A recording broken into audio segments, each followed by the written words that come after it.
తెలంగాణలో మహాలక్ష్మి పథకం ద్వారా ఆర్టీసీ లాభాల బాట పయనిస్తుందన్నారు డిప్యూటీ సీఎం బట్టి విక్రమార్క.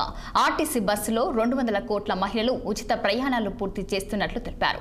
హైదరాబాద్ ఎంజీబీఎస్ లో మహాలక్ష్మి పథకం విజయోత్సవ వేడుకలు నిర్వహించారు. మహాలక్ష్మి పథకం ప్రారంభమైన నాటి నుంచి ఇప్పటి వరకు 6,000 కోట్ల ఆదాయాన్ని ఆర్టీసీ ఆర్జించినట్లు బట్టి విక్రమార్క తెలిపారు. కాంగ్రెస్ హయాంలో ఆర్టీసీ బలోపేతం అవుతుందన్న ఆయన ఒకప్పుడు 67% ఉన్న ఆక్యుపెన్సీ రేటు ప్రస్తుతం 97% పెరిగిందని తెలిపారు. ఇటీవల వేల సంఖ్యలో నూతన బస్సులు కొనుగోలు చేశామని, కాలుష్యం తగ్గించేందుకు ఖర్చుకు వెనుకడుగు వేయకుండా ఎలక్ట్రానిక్ బస్సులు తీసుకొస్తున్నట్లు వెల్లడించారు డిప్యూటీ సీఎం బట్టి విక్రమార్క.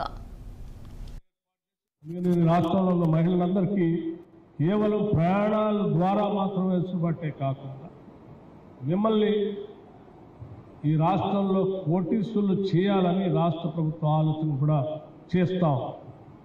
1 కోటి మందిని కోటీసులు చేయాలని ఆర్టీసీలో ప్రయాణం చేసేటువంటి సందర్భంలో కేవలం ప్రయాణమే కాదు, ఆ బస్సులకు కూడా మీరు ఓనర్లుగా చేయాలని మీ అందరికీ వడ్డీ లేని రుణాల ద్వారా బస్సులు అందించి ఆ బస్సుల్ని మళ్ళీ తిరిగి ఆర్టీసీకే లీజులు పెట్టి రూట్లు ఇచ్చి తద్వారా మీరు ఆదాయం సమకూర్చుకునే వ్యవస్థను ఏర్పాటు చేస్తే ఈ మధ్యనే పొన్నం ప్రభాకర్ గారు ఒక కార్యక్రమాన్ని ఏర్పాటు చేసి నా చేతుల మీదుగా 1 కోటి రూపాయల చెక్ని సెల్ఫ్ హెల్ప్ గ్రూప్కి మహిళలకి అందించినటువంటి వార్త కూడా మీ అందరికీ తెలిసింది.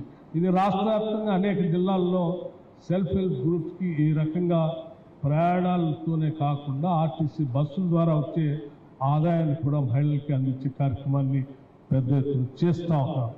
సో మహిళల్ని సంవత్సరానికి దాదాపు ప్రయాణాలతో పాటు వడ్డీ లేని రుణాల్ని ఈ మధ్యకాలంలో పెద్ద సంబరాలు చేసుకున్నాం.